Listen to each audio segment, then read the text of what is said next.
Hi, we are a school from California, Mount Madonna School, and we're here in South Africa for 2 weeks. And we named our group Uxhumano, which means connection, because our goal is kind of to make as many connections as we can with not only South Africa, but people in South Africa in our short time here. And we have some questions we would love to ask you, but we were wondering if you have anything to say to the group before we start. Well, first of all, welcome to Cape Town. Thank you.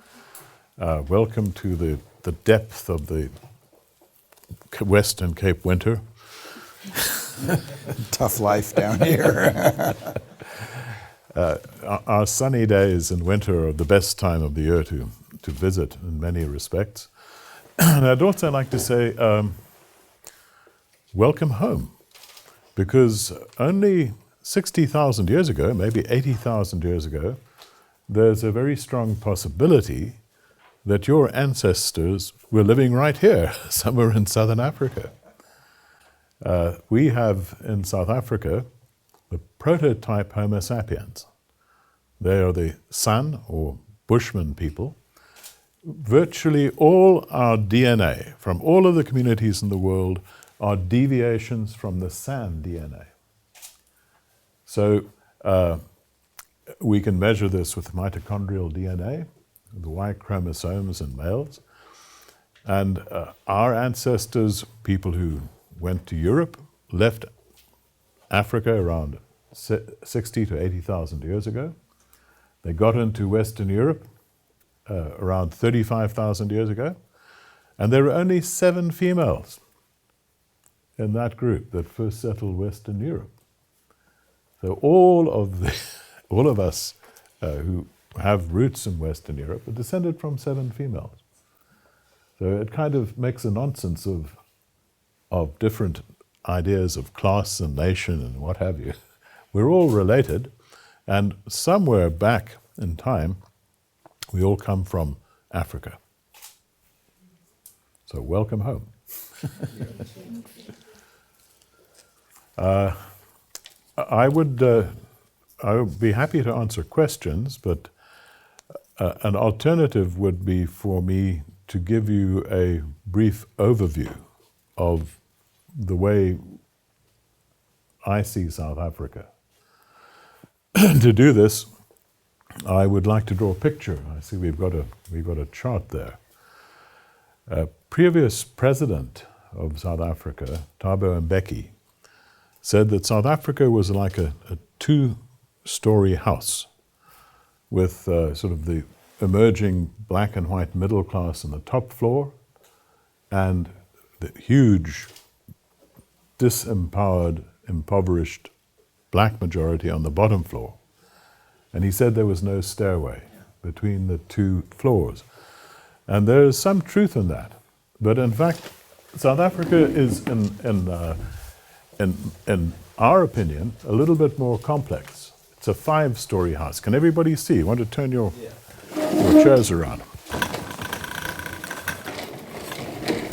And it's what I want to do is draw you a socioeconomic map of South Africa, which I hope will provide a context for the questions you'd like to ask.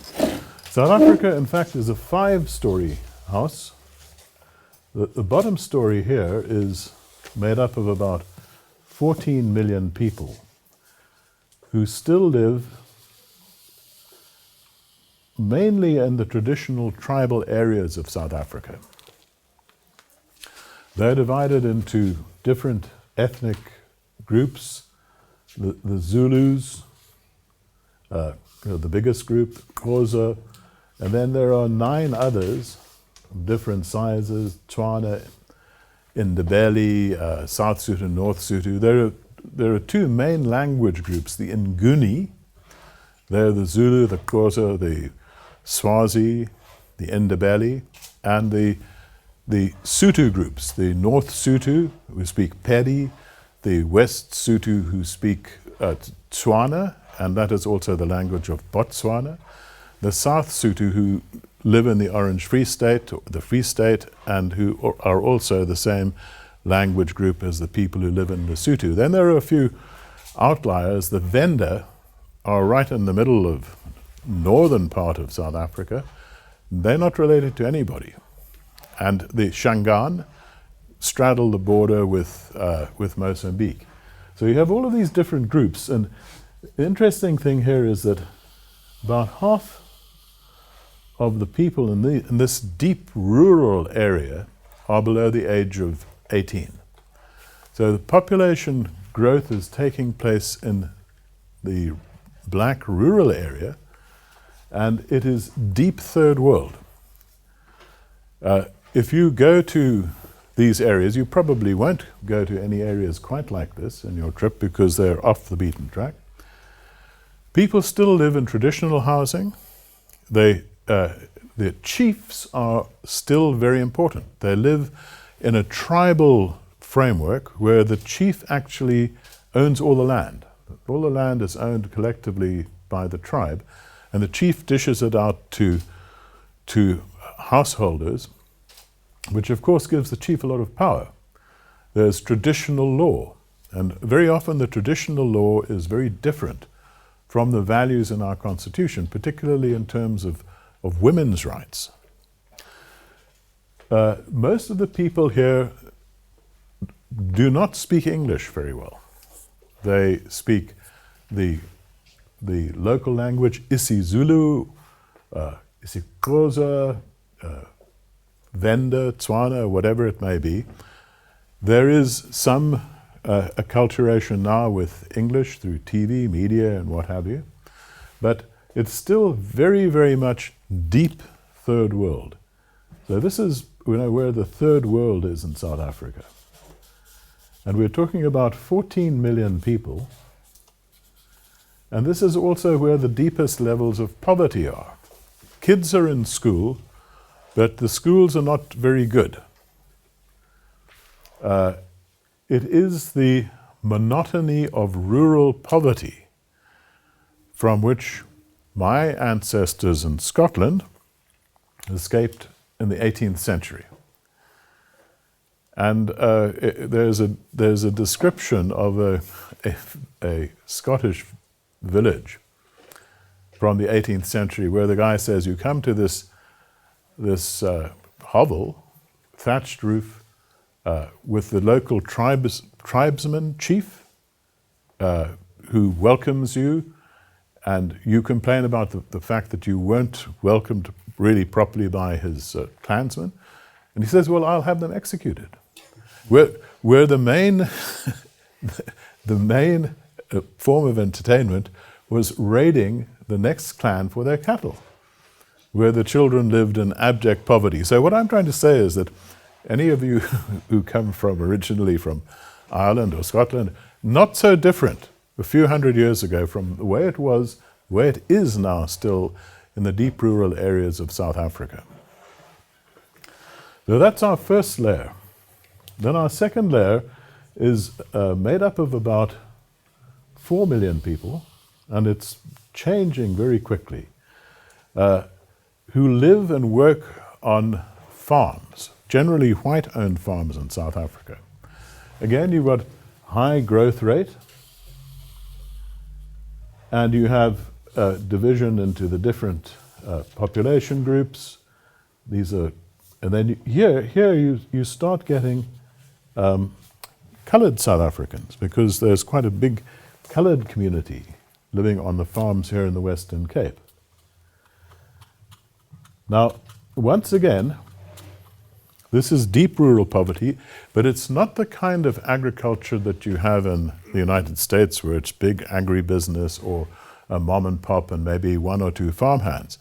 In the traditional South African farm, you might have up to 20, a big farm, maybe 100 farmhands, but they've got their families with them. So you might have a community of 400 or 500 people living on a farm. Again, it's not much is happening. The income levels are very low. They've been raised quite dramatically recently, which means that there's a huge outflow of people who used to work in the rural areas toward the cities. The number of people involved in agriculture has fallen quite dramatically by about 60 or 70% since 1994. So things are changing very rapidly in this area. The farmer used to provide education. There was a farm school. He would provide housing and clothing. He'd provide the farmers, his farmhands, with a little bit of ground where they could grow their own crops, 1 or 2 cattle. In fact, it is the same agricultural system that they had in Western Europe in the 18th and 19th century, and which is still prevalent in many other emerging areas in Latin America, for example. But it's changing very, very rapidly. The number of farmers and farms has diminished from about 75,000 in 1994 to only 35,000 now, but 70% of food is produced by only 100 farms. So things are changing down on the farm. The next group, this is also very much the monotony of rural poverty. So these 2 segments here are South Africa, deep third world. The next group is also about 12, 13, 14 million people. And this is a transitional group. These are the people who are coming into the cities. And one of the interesting things is that as soon as people come into the cities, population growth rate comes down. So South Africa's fertility rate overall is 2.4 children per woman, which is about half of what it is in some of the rural areas overall, and about half of what it is in many African countries. In some African countries, fertility rates are about 5.6 or 6, whereas in European countries like Germany, the fertility rate is only 1.3, which is actually unsustainable. It means the Germans are going out of business in 100 years. Not going to be any more Germans, or Italians, or French, or Russians.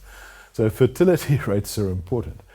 Then here, again, you have, these are the first generation city dwellers. They come to the cities from the rural areas, and they come for economic opportunity, to get a better life. These are the people who live in the shanty towns that you'll see on the way past the airport, that most white South Africans have never visited, and which they turn their eyes away and pretend that it doesn't happen. But actually it's a very vibrant part of our community. Again, about 14 million people here. And their interest is opportunity, economic opportunity. They've come to the cities for a better life because there's a better chance of a job. As soon as they get into the cities, they start to create informal economies and what have you. Once again, there are now quite a lot of coloured South Africans in the Western Cape here. Also part of this first generation city dweller group, living in shanty towns, but in quite an exciting environment in many respects. So it's much, much more interesting living here than living down here. This looks picturesque. If you drive past, you see these lovely old African huts and, rolling green hills, but it's really boring because there's often no electricity, which sometimes happens in the cities too. It's boring. Here it's becoming exciting because you've got urban communities, you've got informal markets and economies beginning to develop. And we know that even in the shanty towns, life is considerably better than in the rural areas. Because on the whole, people don't go back. If it was better back home, they'd go back home. There's an awful lot of traffic between these different segments, which you'll see in taxis going between Cape Town and Transkei and what have you.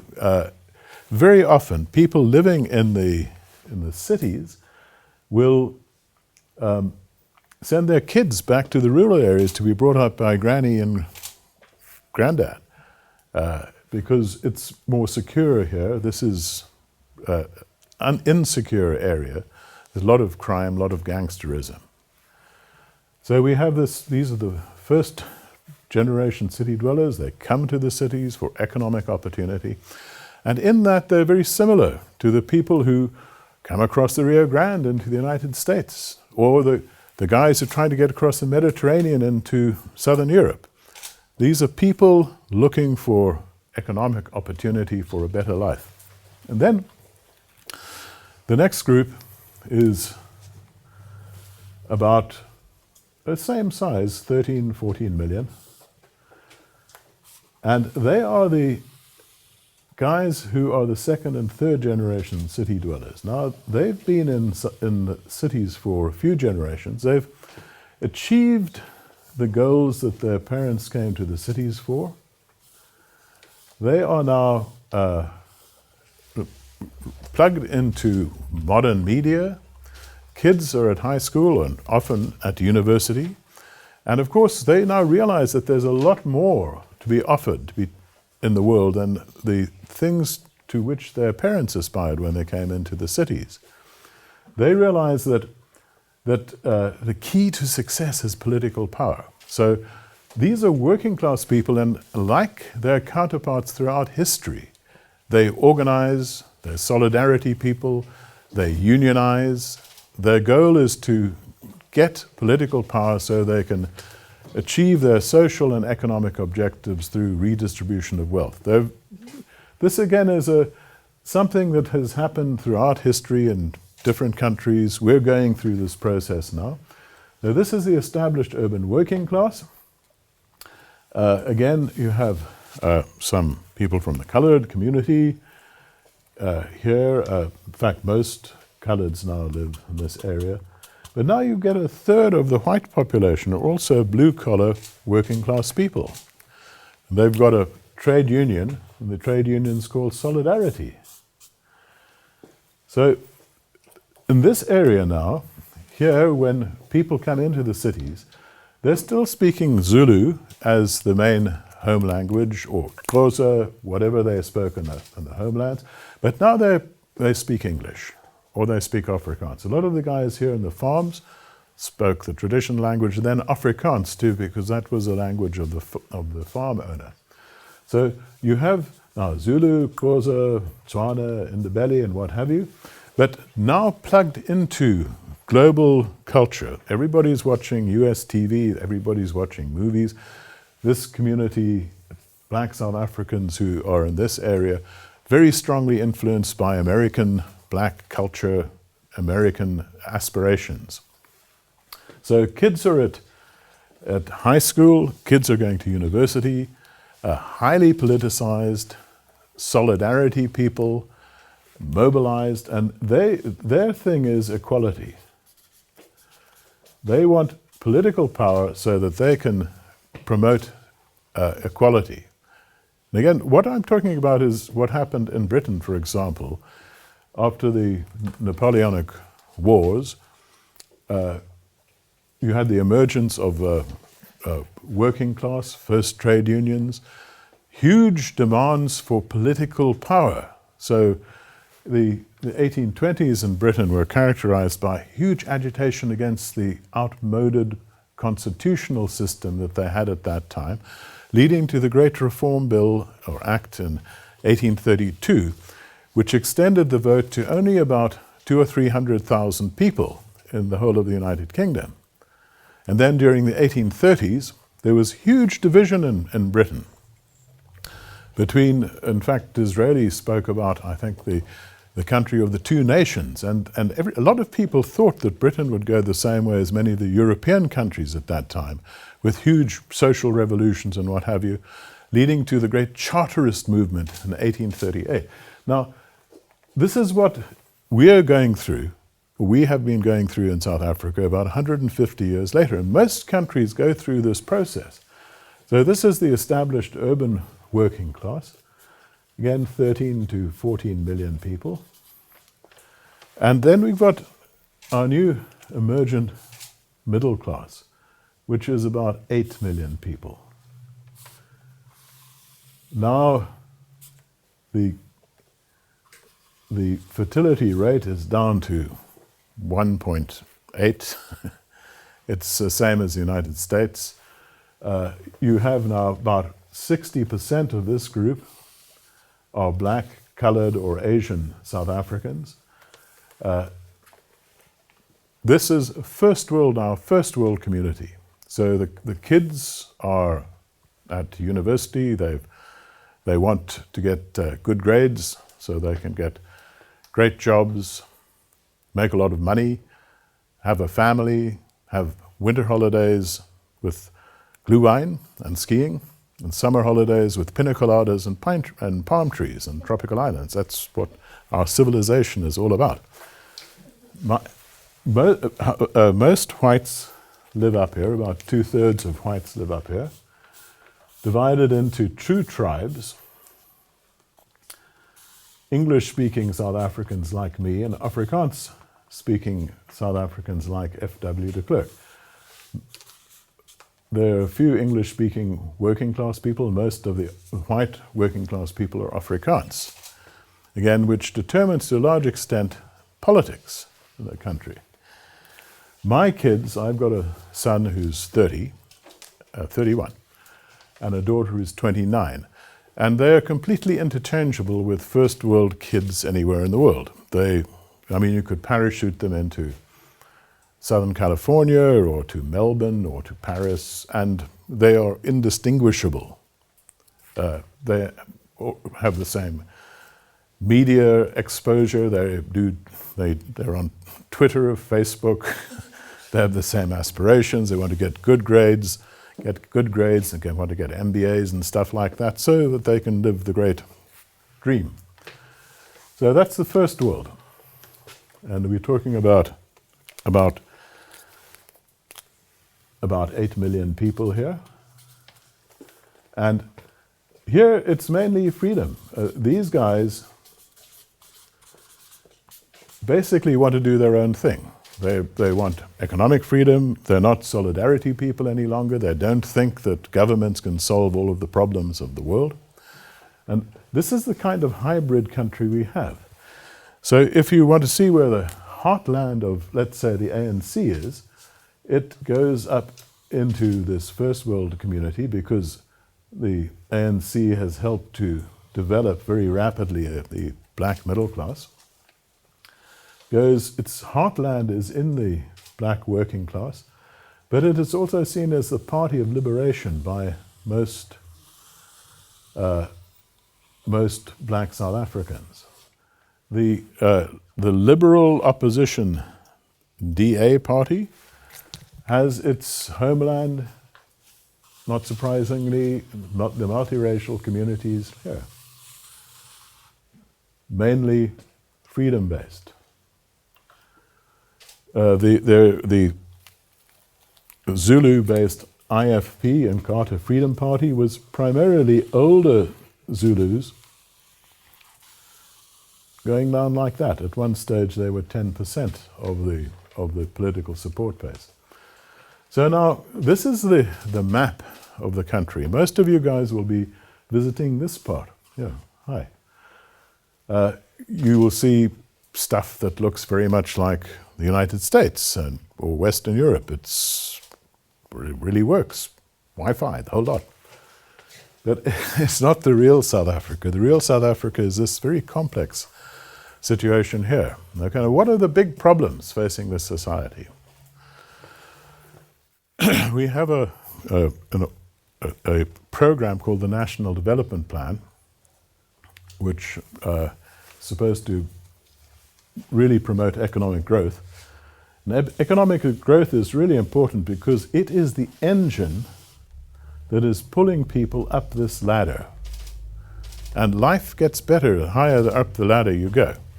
So economic growth is important. The NDP was established to promote economic growth, but it identified some of the biggest problems confronting our country. The first problem, perhaps the biggest problem, is education. We spend about 6% of GDP on education, which is very high internationally. And yet we have some of the worst outcomes in the world. We compare badly with the poorest African countries in terms of education delivery. There are a whole lot of reasons, but what it comes down to is that only about 1 child out of 8 who entered the education system since 1994 emerged with a decent school qualification. The government really is very proud about what it calls the improving percentage of kids who pass our school-leaving matric exam. It's now around 72 or 73%, and every year it goes up, but it means nothing because you can pass that exam with 3 subjects at 40%, and 3 subjects at 30%, and 1 subject at 0%. So most of the guys who get that matriculation exam have an average pass mark of less than 40%.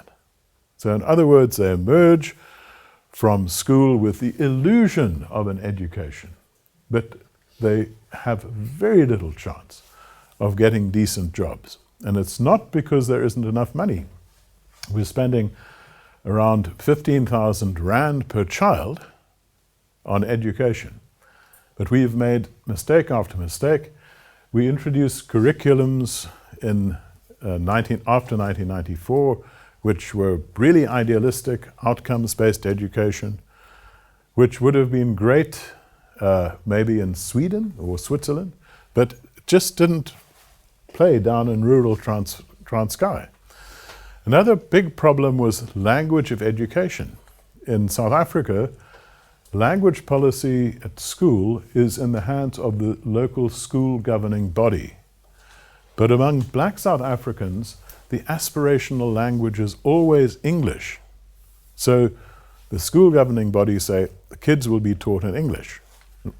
What has been established throughout the world is that if you do not receive the first 6 or 7 years of your education in the language that you understand, your mother tongue, you are educationally crippled for the rest of your life.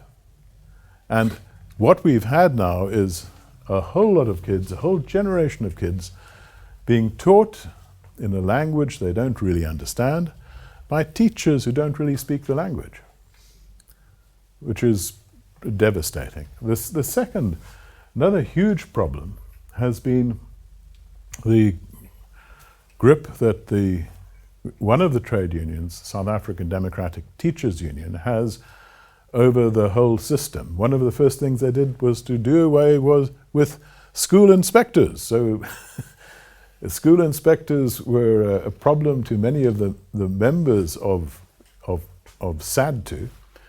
And according to a survey that was done in, I think, 2011, 20% of teachers are absent every Monday, and 20% are absent every Friday, and average time spent teaching in the schools in this area, 3.5 hours a day.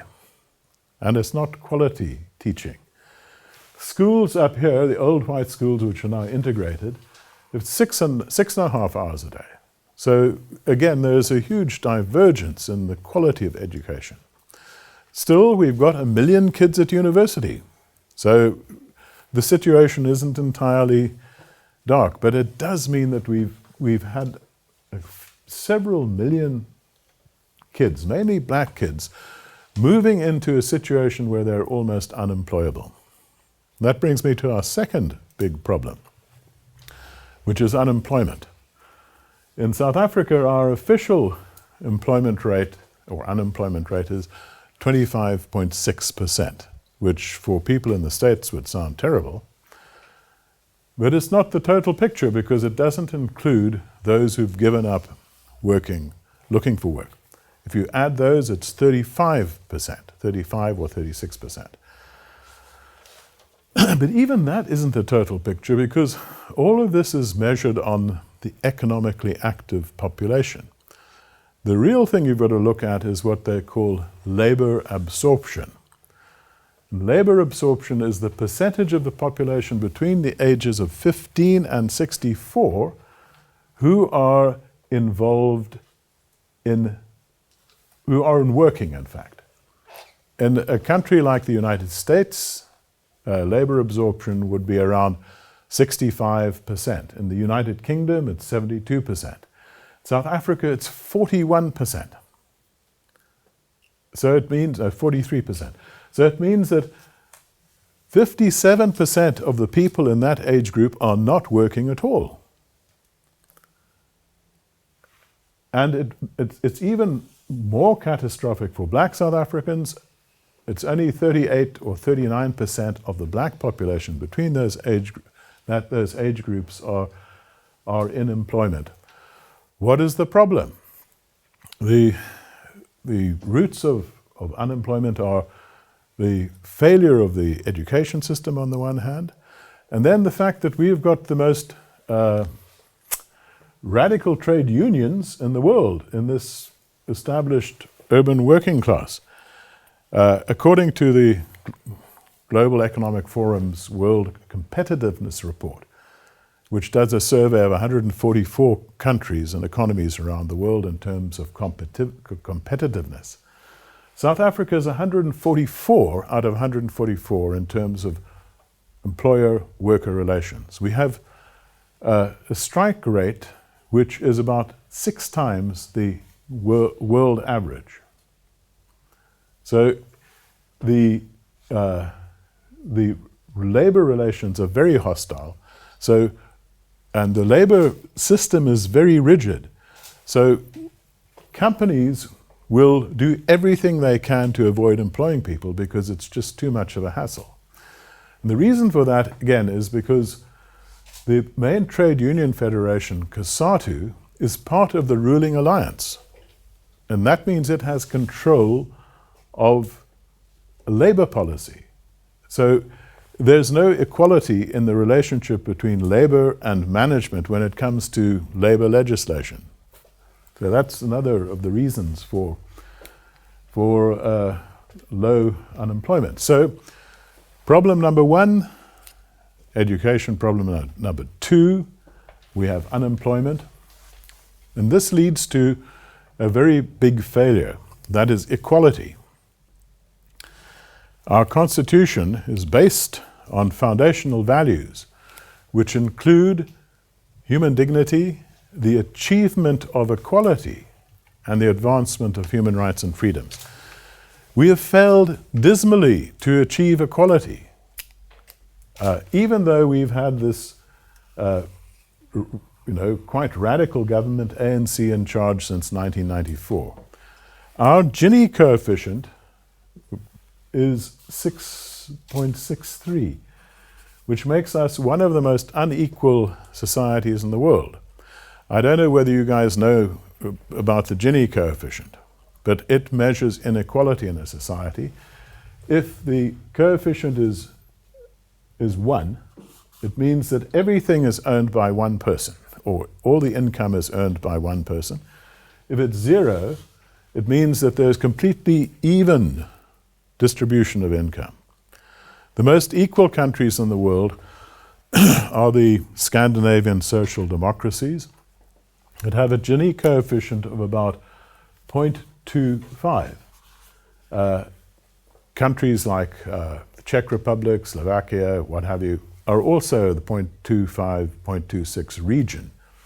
South Africa at 0.63 is one of the most unequal societies in the world. The United States is 0.43, about the same as China, 0.44, which is a communist country, supposedly. Britain and France and countries like that are around 0.37 in that sort of area. So inequality is another huge challenge that we have. A further problem we have is health, AIDS. You guys know how many people died of Ebola last year. It was 8,500 people over a year. And you're also aware of the media coverage that all of this got. It was on TV news almost every second night. This week, 3,500 people will die of AIDS in South Africa. Last year, 170,000 people died of AIDS. In the same period that 8,500 people died of Ebola. No media coverage. Nothing in the newspapers.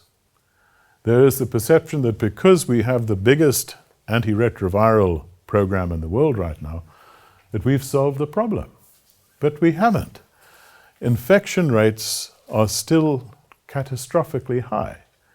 So among pregnant women, the incidence of HIV/AIDS is still around 30%, 28 to 30%.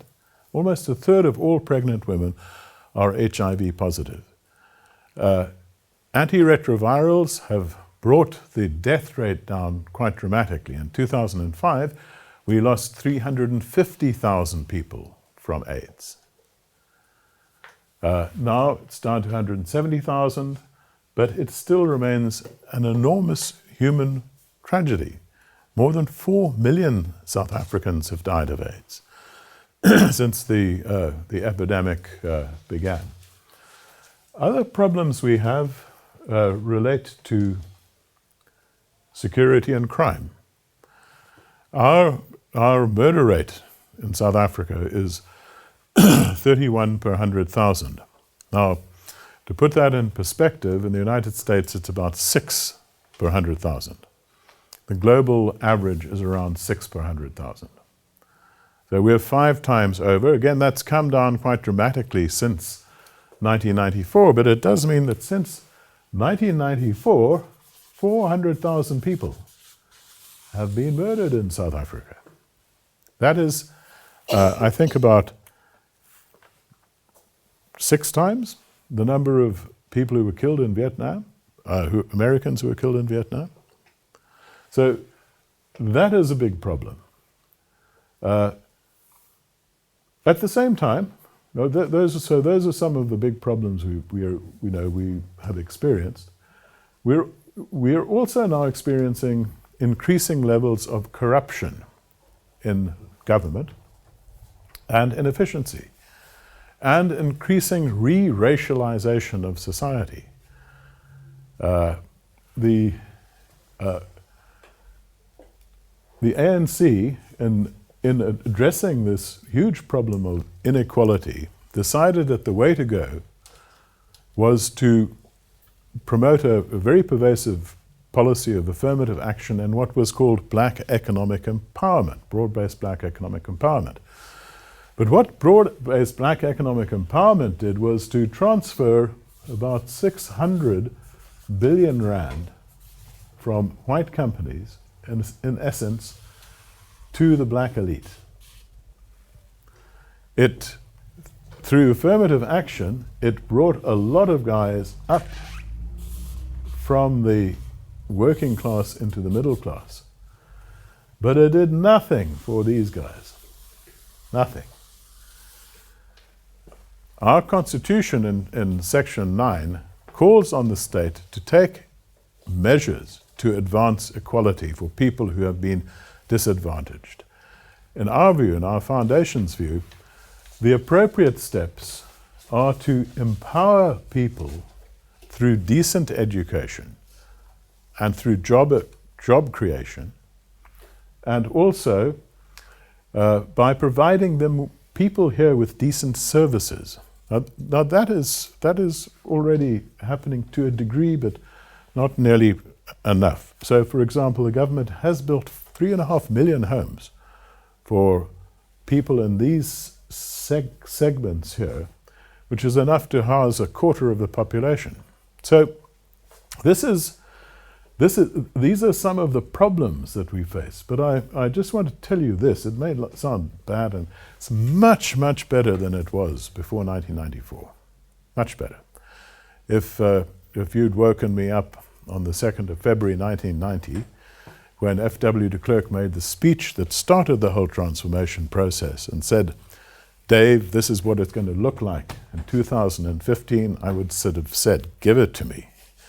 Because we have made enormous progress in so many areas.